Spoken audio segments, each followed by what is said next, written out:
Assalamualaikum warahmatullahi wabarakatuh. Selamat pagi anak ibu semuanya. Jumpa kembali bersama Ibu Rosi Handayani dalam mata pelajaran Pendidikan Agama Islam dan Budi Pekerti.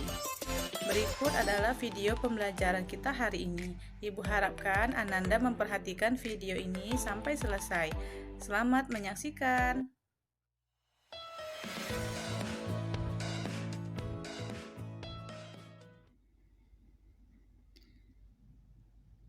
Hai anak ibu semuanya, bertemu kembali bersama Ibu Rosi Handayani dalam mata pelajaran Pendidikan Agama Islam kelas 5 semester 1. Kali ini kita akan masuk ke bab 2, yaitu mengenal nama Allah Subhanahu wa taala dan kitab-kitabnya.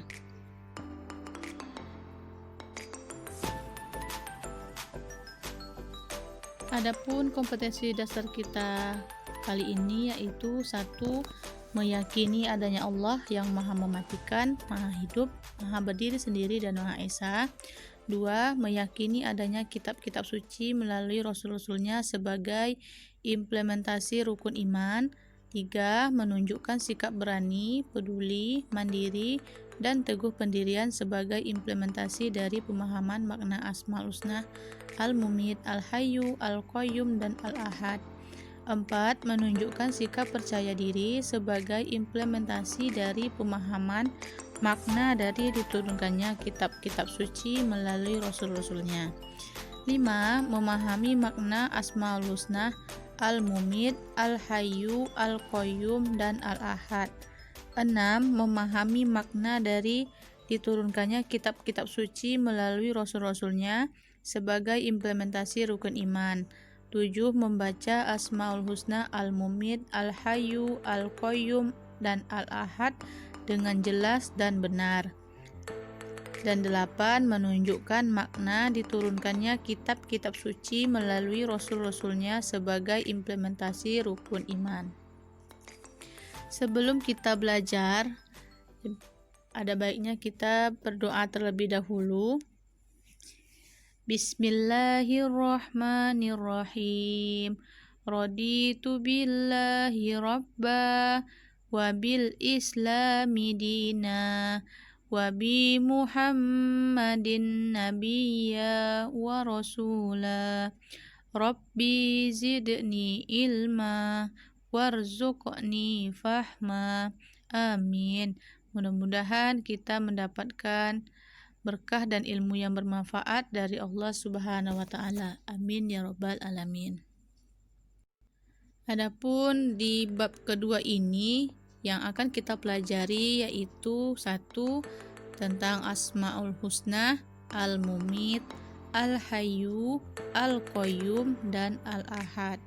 Yang kedua tentang kitab-kitab Allah, kitab Taurat, kitab Zabur, kitab Injil, dan kitab Al-Quran. Yang pertama, mari mengenal Allah Subhanahu wa ta'ala. Allah memiliki 99 nama-nama baik Allah atau disebut dengan Asmaul Husna. Kali ini kita akan belajar 4 Asmaul Husna. Yang pertama yaitu Al-Mumit, artinya maha mematikan. Allah menghidupkan dan mematikan makhluk atas kehendaknya sendiri. Quran Surat Ali Imran ayat 185 yang artinya setiap yang bernyawa akan merasakan mati. Nah, kematian itu sendiri tidak mengenal umur, bayi, muda, ataupun tua. Kematian tidak menunggu kita sakit, atau dengan kata lain, orang yang sakit belum tentu dia yang duluan meninggal. Nah, kita yang sehat sekarang ini bisa jadi lebih dahulu daripada mereka yang sedang sakit. Wallahu a'lam. Yang kedua yaitu Al-Hayyu. Allah maha menghidupkan. Allah itu bersifat kekal selamanya, abadi atau baqo.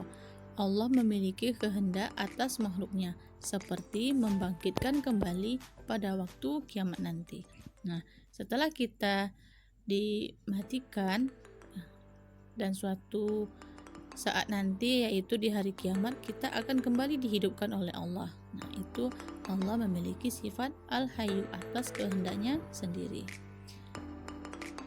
Kita lanjut yang ketiga yaitu Al-Qayyum, artinya Allah Maha berdiri sendiri. Allah itu tidak membutuhkan siapapun untuk mengurus segala perkara atau urusan makhluknya. Ini mengajarkan kita agar selalu berusaha mandiri, tidak bergantung kepada orang lain. Kita harus berusaha menyelesaikan tugas kita sendiri. Yang keempat, Al-Ahad, artinya Allah Maha Esa. Allah itu tunggal, Esa tidak berbilang. Tidak ada satupun makhluk yang menyerupainya atau menyamainya di dunia ini. Terdapat di dalam surat Al-Ikhlas ayat 1-4.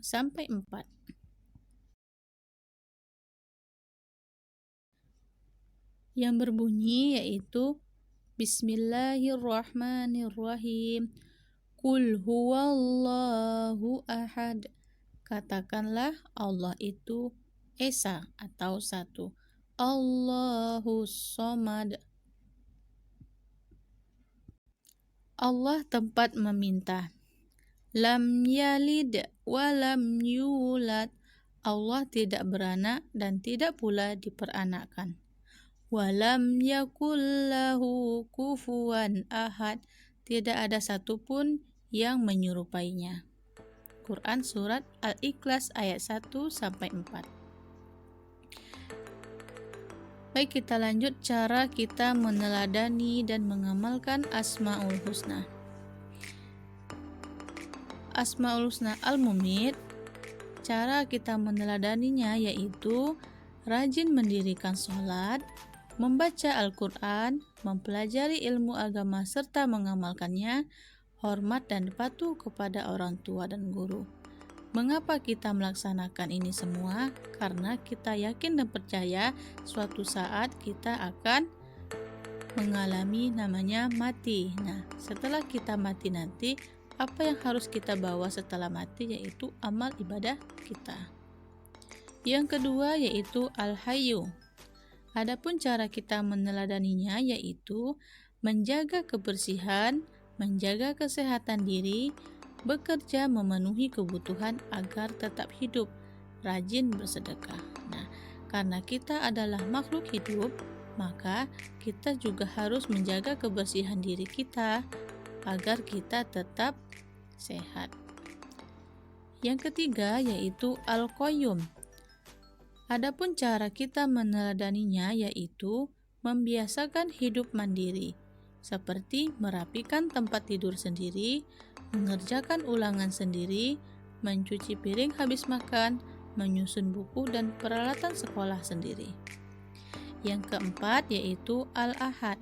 Adapun cara kita meneladaninya yaitu hampir sama dengan Al-Qayyum, selalu hidup mandiri dan tidak bergantung kepada orang lain. Makan sendiri, tidak disuapi, berpakaian dan mencucinya sendiri, merapikan peralatan belajar sendiri. Yang kedua, mengenal kitab-kitab Allah. Kitab Allah adalah termasuk rukun iman. Ayo, rukun iman yang keberapa? Rukun iman yang ketiga. Rukun iman yang ketiga yaitu iman kepada kitab-kitab Allah. Kitab-kitab Allah itu ada 4. Yang pertama yaitu kitab Taurat. Kitab Taurat diturunkan kepada Nabi Musa untuk kaumnya Bani Israel. Yang kedua, kitab Zabur diturunkan kepada Nabi Daud alaihissalam berbahasa Kipti. Yang ketiga yaitu kitab Injil diturunkan kepada Nabi Isa alaihissalam untuk kaumnya Bani Israel. Dan yang keempat yaitu kitab Al-Quran, kitab suci umat Islam, diturunkan kepada Nabi Muhammad SAW untuk seluruh umatnya, yang berisikan akidah, ibadah, akhlak, muamalah, syariah, dan tarik atau sejarah. Untuk Al-Quran, Ini ada keterangannya, silakan kamu simak.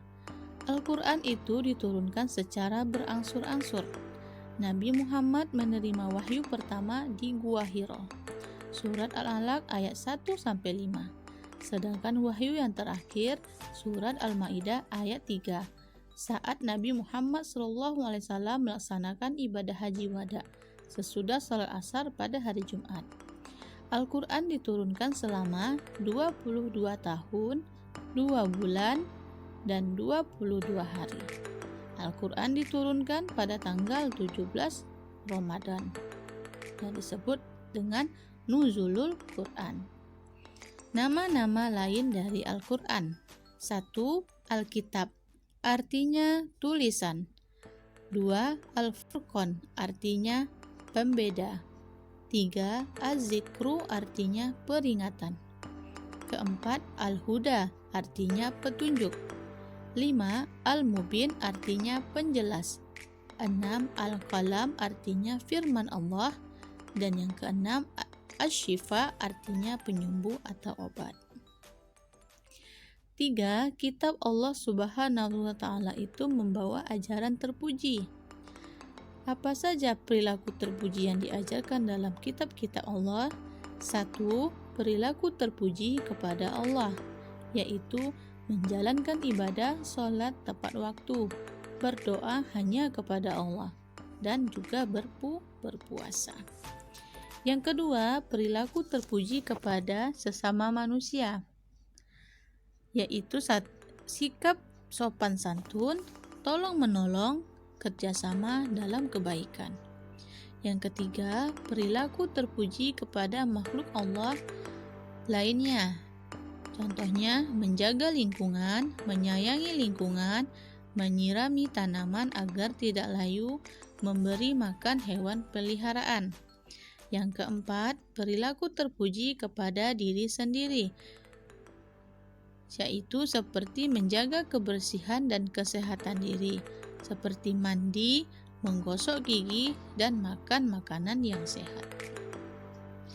Nah, berikut adalah latihan kamu di rumah. Silahkan kamu tulis di buku latihanmu nomor 1 sampai 10. Tulis soal dan langsung kamu jawab. Selamat bekerja. Demikian pelajaran kita kali ini. Mudah-mudahan kita dapat mengambil hikmahnya dan kita amalkan dalam kehidupan sehari-hari. Mari kita baca doa penutup majelis atau kafaratul majelis. Subhanakallahumma wa bihamdik asyhadu an la ilaha illa anta astaghfiruka wa atubu ilaik. Lebih dan kurang ibu mohon maaf. Wabillahi taufik wal hidayah. Wassalamualaikum warahmatullahi wabarakatuh.